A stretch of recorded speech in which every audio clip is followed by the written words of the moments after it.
Innal hamdalillah nahmaduhu wa nasta'inuhu wa nastaghfiruh wa na'udzu billahi min syururi anfusina min sayyiati a'malina. Man yahdihillahu fala mudhillalah wa man yudlil fala hadiyalah. Asyhadu an la ilaha illallah wahdahu la syarikalah wa asyhadu anna Muhammadan abduhu wa rasuluhu alladzi la nabiyya wa la rasula ba'dah. Sallallahu wasallam alaihi wa ala alihi wa sahbihi wa man tabi'ahum bi ihsan, amma ba'd.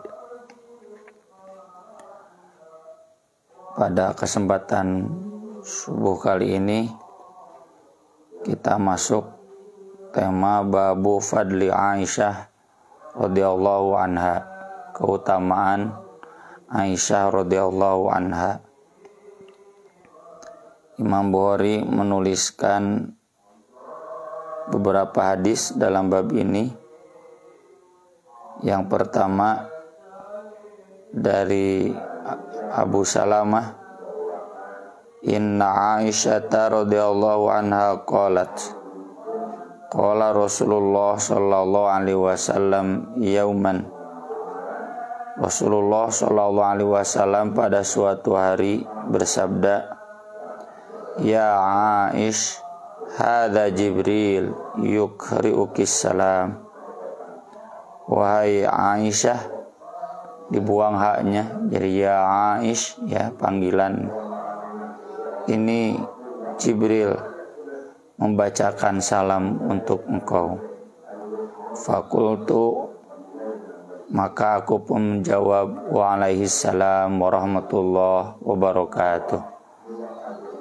Tara ma la ara, Anda bisa melihat apa yang aku tidak bisa lihat. Hadis ini dijadikan hadis pertama dalam hal keutamaan Aisyah radhiyallahu anha, istri Nabi sallallahu alaihi wasallam, karena memang sekelas Jibril pun, malaikat pun mengakui keistimewaan Aisyah sampai menyampaikan salam khusus untuk beliau. Jadi pengakuan keutamaan Aisyah itu diakui juga oleh Jibril, ya, dihormati juga oleh Jibril sampai menitipkan salam khusus untuk beliau.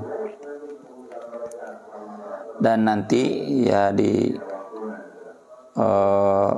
hadis terakhir di bab ini dicek celok saja, ya, disebutkan oleh Urwah bahwasanya para sahabat itu kalau memberikan hadiah kepada Nabi SAW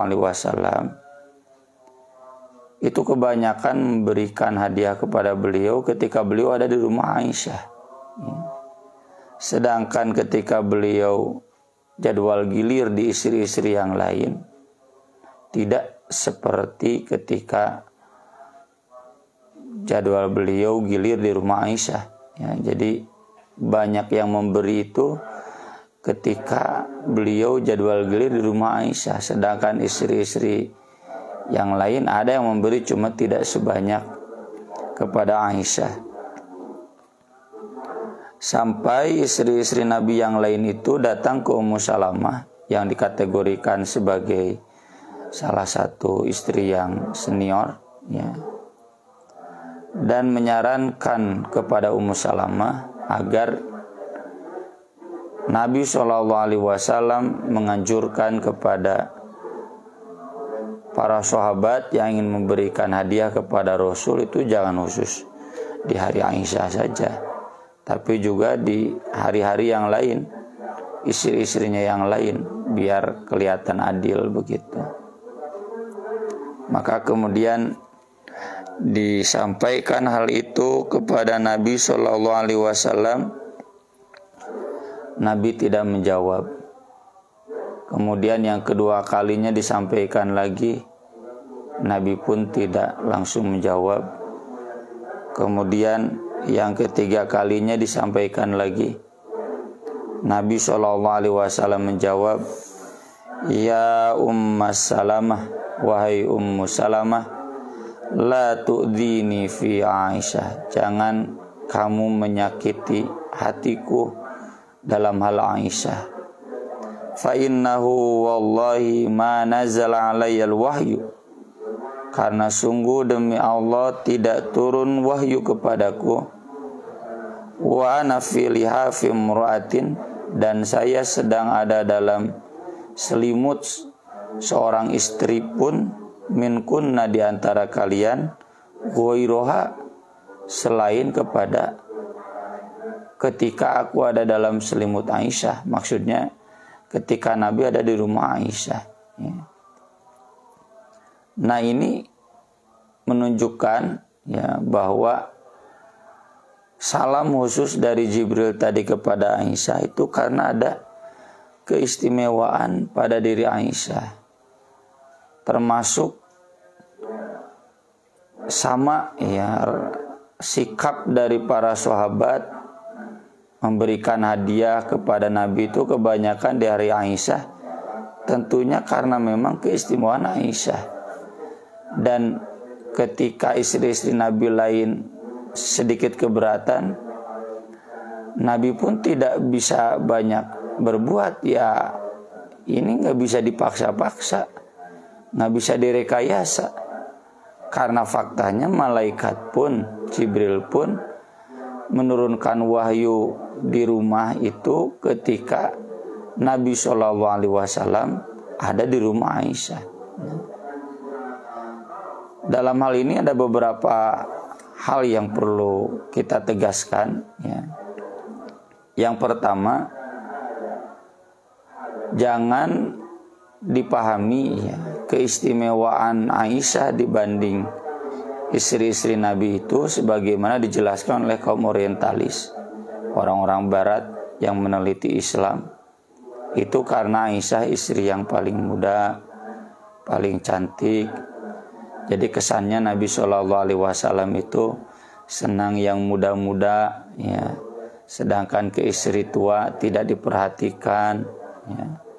Jadi Nabi itu manusia biasa yang terdorong oleh syahwat pribadinya, sehingga beliau lebih cenderung ke Aisyah.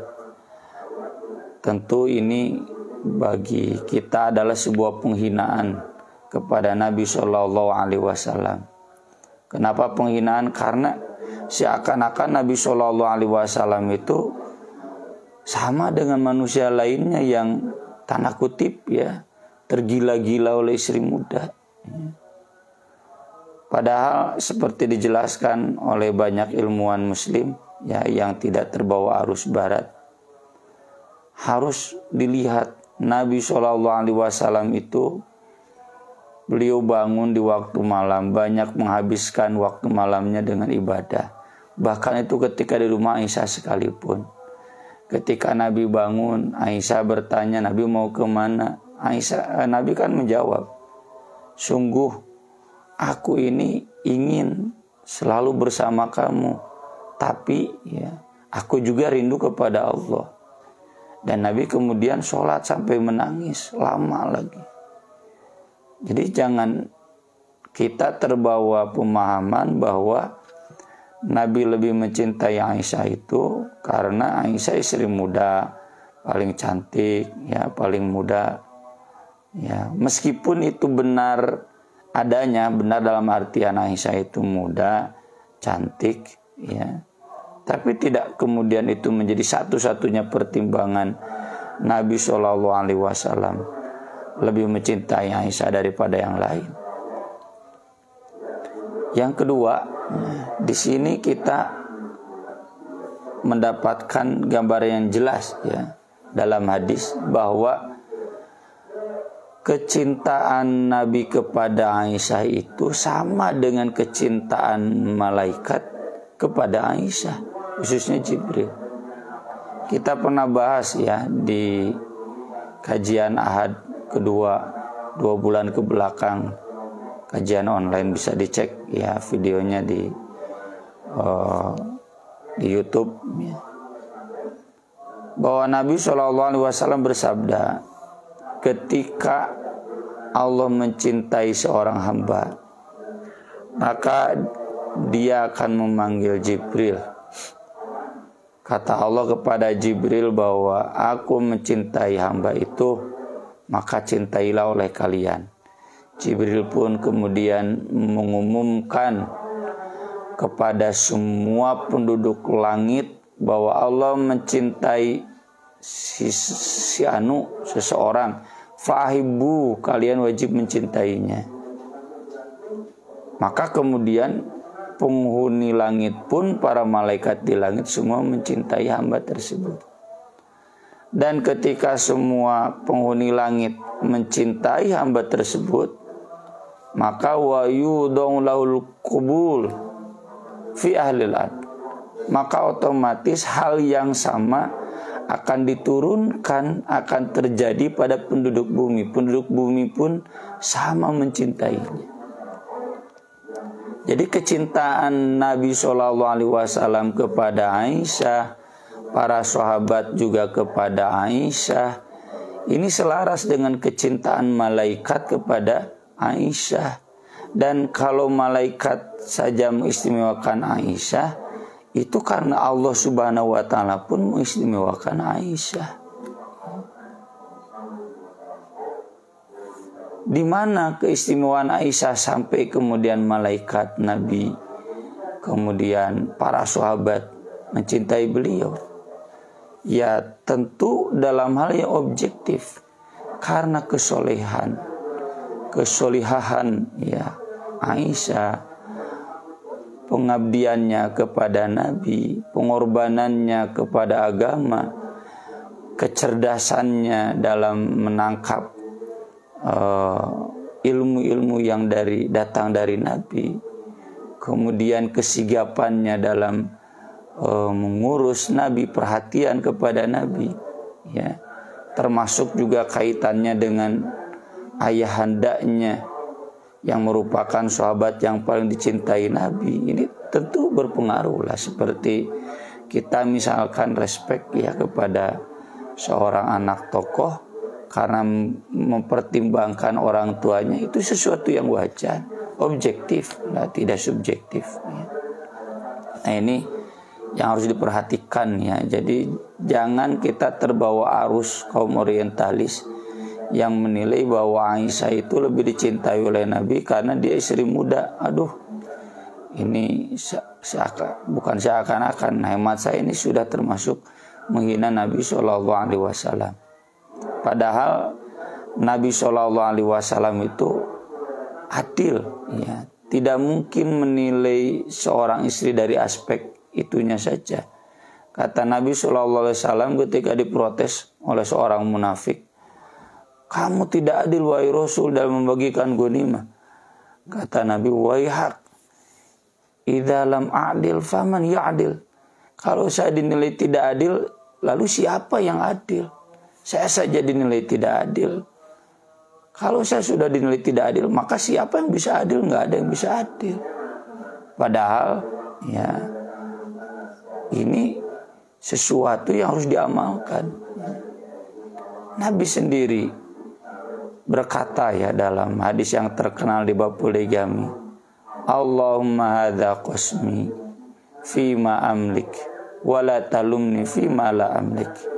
Ya Allah, ini adalah gilirku secara fisik yang aku lakukan semaksimal aku, dan ini sudah aku adil. Tapi yang aku tidak mampu, engkau mohon tidak menghukum aku. Yang aku tidak mampu itu maksudnya urusan hati yang tidak bisa dipaksakan. Ya ini sesuatu yang memang alami, nyambung dengan kecintaan malaikat, nyambung dengan kecintaan Allah. Ini jadi jawaban Nabi jelas. Ketika kenapa Anda tidak bisa menyarankan para sahabat agar memberikan hadiah itu jangan di hari Aisyah aja, di hari kami juga dong ya.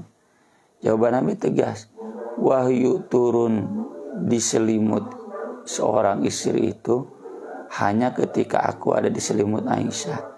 Berarti malaikat pun respect kepada Aisyah ya. Karena hal-hal yang tadi kita singgung, karena kesolihahannya, karena kedermawanannya. Karena hadisnya sudah sering kita bahas.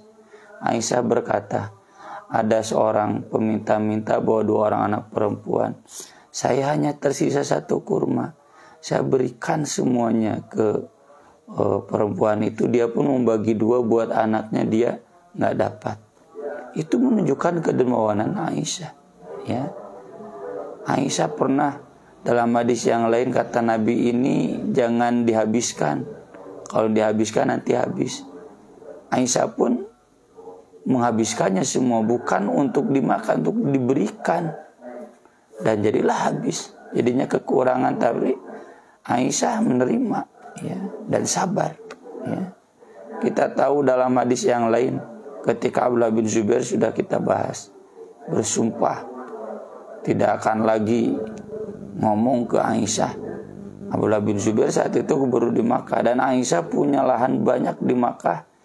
Beliau banyak bagikan kepada fakir miskin. Padahal sebagiannya pemberian dari Abdullah bin Zubair. Ini kita kasih, kok dikasih-kasih lagi, udahlah nanti gak akan mengasih lagi. Terdengar oleh Aisyah. Padahal Abdullah bin Zubair itu keponakannya, anak dari Asma, kakaknya Aisyah. Kata Aisyah, saya tidak akan ngomong lagi kepada Abdullah bin Zubair. Wah, sampai menangis Abdullah bin Zubair. Sampai Aisyah diingatkan, Anda kan gak boleh. Dan Nabi juga mengizinkannya cuma 3 hari. Lebih dari 3 hari gak boleh. Maka Aisyah pun menangis, membatalkan sumpahnya. Dan kan kalau dalam Al-Quran kewajibannya itu hanya 1 hamba saya, membebaskan hamba saya, membatalkan sumpah nazar itu. Tapi Aisyah membebaskan sekaligus 40 hamba saya. Ini menjadi kesolihan Aisyah, kedermawanan Aisyah. Belum lagi kita tahu Aisyah ini satu-satunya sahabiah yang paling banyak meriwayatkan hadis, berarti kecerdasan. Kan sesuatu yang wajar ya kalau kita punya anak atau murid atau jamaah, ada satu yang lebih pintar daripada yang lainnya, lalu kita sedikit lebih perhatian, kan itu bukan sesuatu yang tidak adil, sesuatu yang wajar, adil-adil saja. Dan ini kembali ke pembahasan kita di awal dulu ya, bahwa jangankan manusia biasa, rasul-rasul saja, tilkar rusulu faddalna ba'dahum ala ba'd. Rasul saja ada kelas-kelas pembedaan, keutamaan. Ini rasul di ini, keutamaan ini di sini, keutamaan di sini.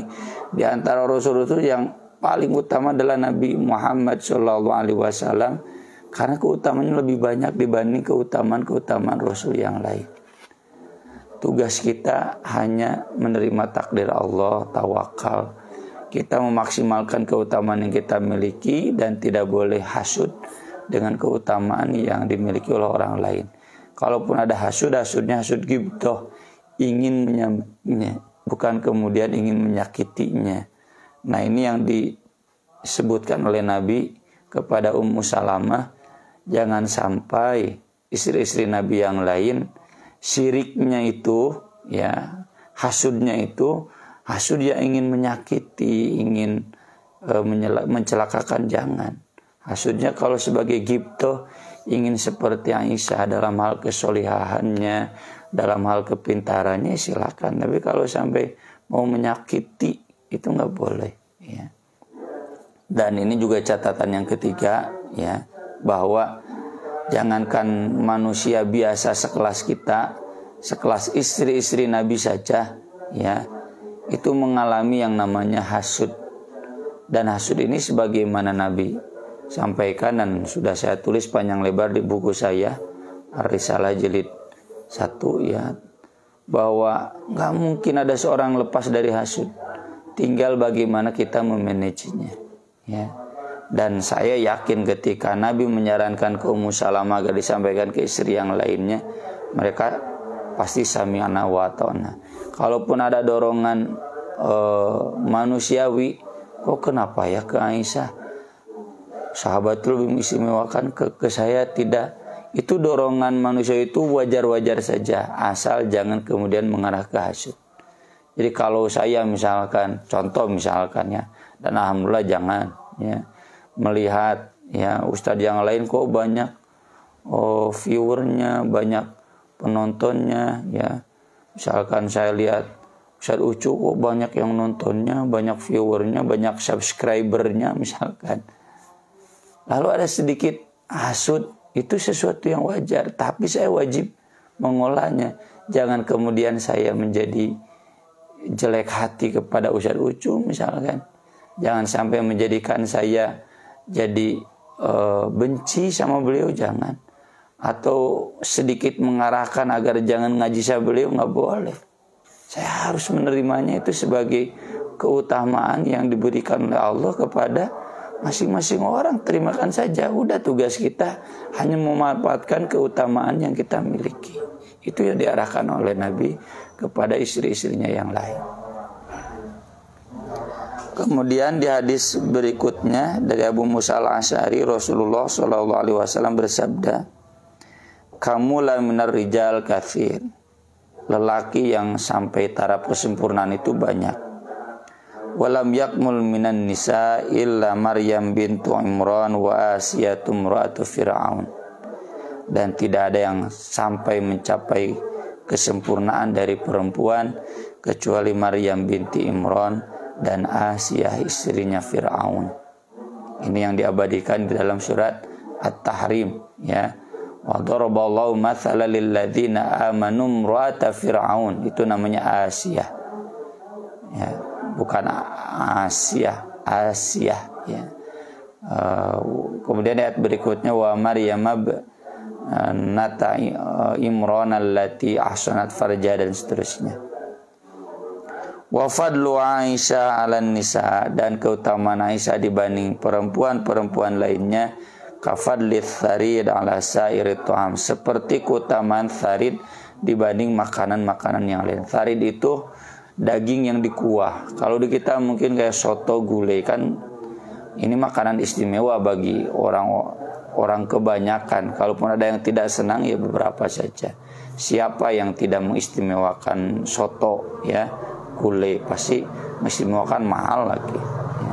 Nah, itu keistimewaan Aisyah. Apa maksud di hadis ini? Kata para ulama, maksud hadis ini sempurna manusia itu maksudnya sampai taraf kenabian. Lelaki yang jadi nabi banyak, bahkan semua nabi kan lelaki. Nah, dari perempuan yang setara dengan nabi itu hanya dua, yaitu Maryam dan Asiyah ya. Tapi bukan berarti hanya dua ini saja yang utama. Buktinya Nabi kemudian menyebutkan Aisyah. Dalam riwayat lain Nabi menyebutkan Fatimah sayyidatun nisa'i ahlil jannah. Fatimah itu sayyidahnya, putrinya penghuni surga ya. Perempuan penghuni surga. Kemudian Khadijah, Nabi menyebutkan seistimewa semuanya perempuan istri adalah Khadijah ya.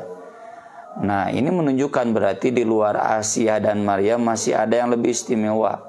Di antaranya yang Nabi sebutkan ini. Cuma memang kemudian ada pembahasan siapa yang paling istimewa antara Khadijah, Aisyah, Fatimah. Hemat saya pribadi ya, bukan berarti mencepelekan kajian para ulama. Tidak terlalu penting bagi kita untuk membeda-bedakan siapa yang paling istimewa. Yang jelas ini perempuan-perempuan istimewa, bahkan semua istri Nabi juga sudah ada ayatnya ya. Khusus istri Nabi itu ya nisa'an Nabi, ya nisa'an Nabi, sampai 2 kali di surat Al-Ahzab ya. Di awal juz 22 dan di akhir juz 22 ya. Menunjukkan keistimewaan Nabi. Keistimewaan istri-istri Nabi semua istimewa. Jadi nggak perlu kita kemudian membeda-bedakan ya. Meskipun ya para ulama kemudian menjelaskan Khadijah istimewa karena sebagai istri pertama, istimewa di zamannya. Sesudah meninggal kemudian yang istimewa itu adalah Aisyah. Lalu bagaimana Fatimah? Fatimah itu keistimewaannya karena sebagai putrinya ya. Kan kita mencintai istri dan anak istri cinta, ke anak cinta. Ya, lebih cinta kemana? Ya ke anak dalam kadar anaknya, ke istri dalam kadar istrinya, begitu kan. Terlalu susah lah kita memahaminya. Ke Fatimah dalam kadar putrinya, ke Aisyah dalam kadar istrinya, ya. Ke istri-istri yang lain juga sama, ya. Nabi SAW demikian.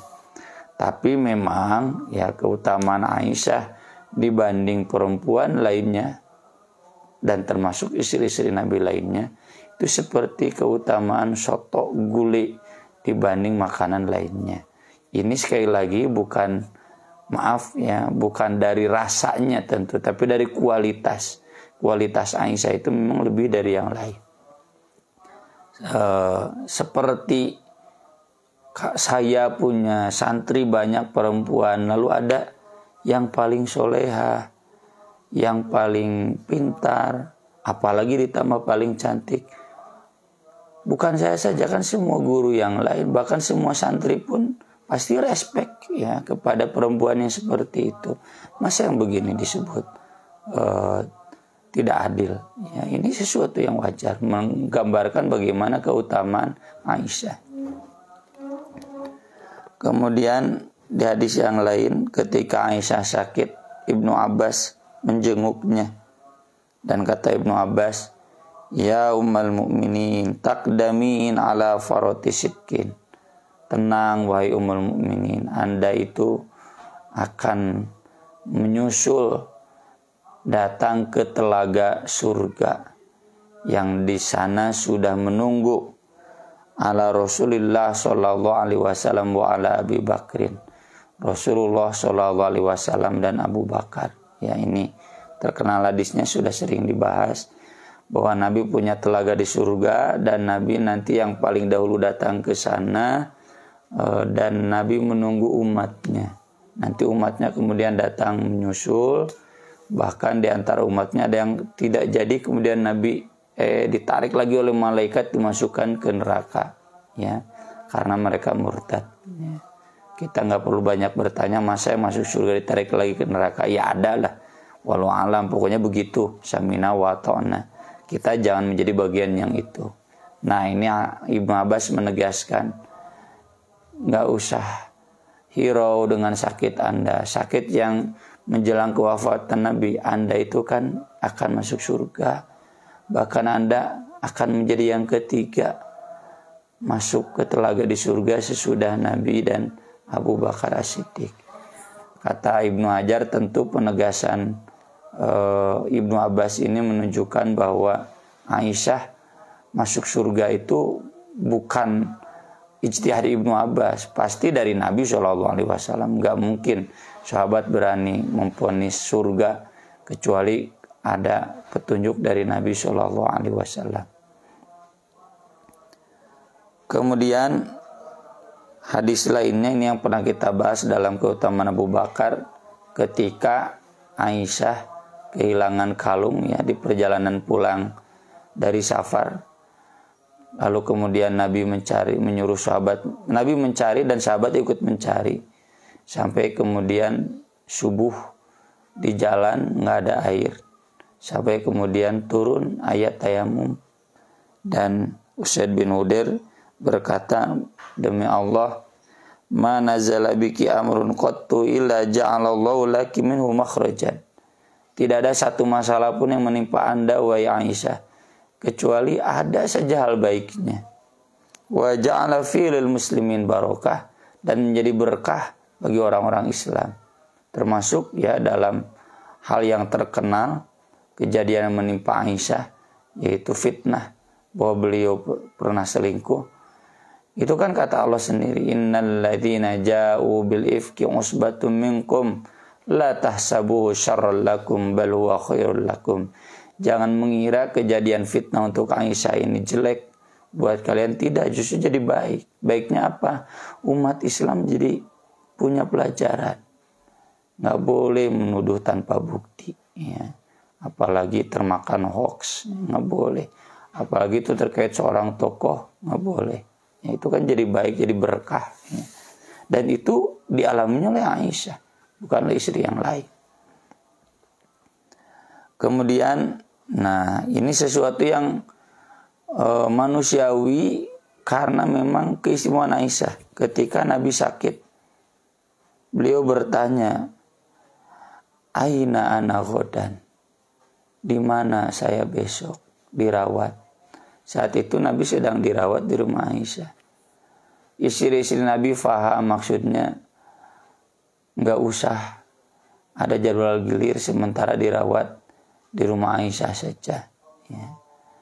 Walau alam ya, saya sendiri tidak terlalu paham mengapa sabda Nabi begitu dipahami demikian. Tapi di semua penjelasan hadisnya, istri-istri Nabi memahami demikian, sehingga kemudian Nabi SAW pun dirawat di rumah Aisyah sampai wafatnya. Ini karena apa? Karena keistimewaan Aisyah. Ya, jadi ini hal-hal yang menegaskan nggak boleh. Ini sesuatu yang istimewa seperti ini kemudian seperti Syiah malah melaknat Aisyah. A'udzubillah min dzalik. Terakhir, ini terkait konflik Aisyah dengan Ali, dan ini sudah sering kita bahas dulu ya di pembahasan Ali. Intinya ini beda ijtihad. Jadi Aisyah menilai Ali kenapa tidak segera memproses pembunuh Utsman. Pada saat itu Ali penanggung jawabnya. Dan malah Ali ketika jadi khalifah malah pindah ke Kufah, ke Irak. Dan sudah terkenal Kufah itu, Irak itu para pecinta Ali. Dan yang membunuh Utsman itu orang-orang yang mengaku pecinta Ali, ya, Syiah itu. Ali malah pindah ke sana. Dan kemunculan Syiah itu ibarat projo lah. Atau yang sekarang siapa tuh? Ganjar ya, Ganjar Pranowo. Dia tidak menginisiasi, tapi ini rakyat saja yang tiba-tiba bikin barisan pro Jokowi, bikin barisan cinta SBY gitu ya, tokoh-tokoh. Ali juga demikian, orang Irak itu walau alam kenapa lebih cinta kepada Ali dibanding kepada Utsman bin Affan ya, atau mungkin barisan Prabowo ya. Meski Bapak Prabowo misalkan tidak bikin gerakan khusus agar masyarakat diajak direkrutmen, enggak, itu sesuatu yang alami. Nah ini semua membuat pertanyaan besar di kalangan umat Islam, para sahabat, kenapa. Aisyah pun kemudian pergi ke Kufah bawa pasukan ya, karena banyak yang mendukung. Nah kita sudah bahas, yang salah itu Aisyah, yang benar itu Ali. Dan Aisyah pun kemudian bertobat, buktinya beliau kemudian pulang dan tidak lagi menyerang Ali, tidak lagi membenci Ali ya. Nah di proses keberangkatan Aisyah ke Irak itu, Ammar bin Yasir itu diutus ya oleh Ali ke Kufah untuk berangkat perang melawan Aisyah. Dan Ammar pun berkhutbah saat itu, inni la'alamu annaha zaujatuhu fid dunya wal akhirah. Sungguh aku pun tahu bahwa Aisyah itu istri Nabi di dunia dan akhirat. Artinya pasti masih surga, dan itu tentu dari Nabi. Walakinna Allah ibtalakum latattabi'uhu aw iya. Tapi Allah hendak menguji kalian. Apakah kalian akan mengikuti Rasul atau mengikuti istri Rasul? Ya. Dan kemudian penduduk Kufah mengikuti Ali, tidak mengikuti Aisyah. Ya. Ini menunjukkan bahwa pertama Aisyah itu penghuni surga. Ya. Ammar sendiri mengaku itu. Dan yang kedua, tidak serta-merta orang yang penghuni surga itu lepas dari ijtihad yang salah. Ya. Maka ini juga sikap kita kepada orang-orang soleh, kepada para ulama. Para ulama itu calon penghuni surga. Tapi tidak serta-merta membuat kita tidak boleh mengoreksi ijtihad mereka yang salah. Dan ketika ini disampaikan, Aisyah itu salah. Tidak boleh dengan merendahkan Aisyah. tetap akui keistimewaannya. Beliau itu penghuni surga. Demikian juga reaksi kita ke guru-guru kita, ke para ulama, ya, ke sepuh-sepuh kita. Kalaupun ada ijtihad mereka yang harus kita koreksi, tidak boleh dengan merendahkan mereka. Tetap akui, tempatkan mereka di tempatnya yang semestinya. Ya. Tidak boleh menghina, tidak boleh merendahkan. Ini saya sering bilang, saya akan mengatakan perayaan Maulid Nabi itu bid'ah. Tapi saya nggak sampai hati menyebut Ibnu Hajar ahli bid'ah. Saya koreksi ijtihad Ibnu Hajar yang membolehkan perayaan Maulid. Saya harus koreksi, itu ijtihad yang keliru. Tapi saya tidak boleh mengatakan ahlul bid'ah kepada Ibnu Hajar. Ahlul bid'ah itu penghuni neraka. Ya. Ahlul bid'ah itu ujung-ujungnya ke neraka kayak Syiah, Mu'tazilah, Ahmadiyah. Ya. Itu ahlul bid'ah. Masa saya memvonis neraka kepada orang-orang sholih yang dijamin oleh Nabi SAW mereka akan masuk surga. Aisyah itu akan masuk surga. Tapi ijtihad yang salahnya kita koreksi. Koreksi ijtihadnya, tapi tetap tempatkan mereka sebagai manusia mulia, istri Nabi di dunia dan surga. Ulama itu pewaris para nabi. Pewaris para nabi itu calon penghuni surga. Jadi boleh kita koreksi ijtihadnya, tapi jangan rendahkan, menghinakan ulamanya, mazhabnya, para pengikutnya. Ini pelajaran yang bisa kita ambil dari keistimewaan Aisyah. Semoga bermanfaat. Aku qouli hadza wa astaghfirullah li wa lakum. Rabbana atina fid dunya hasanah wa fil akhirati hasanah wa qina adzabannar. Subhanakallahumma bihamdik asyhadu an la ilaha illa anta astaghfiruka wa atubu ilaik. Wassalatu wassalamu ala Rasulillah. Wassalamualaikum warahmatullahi wabarakatuh.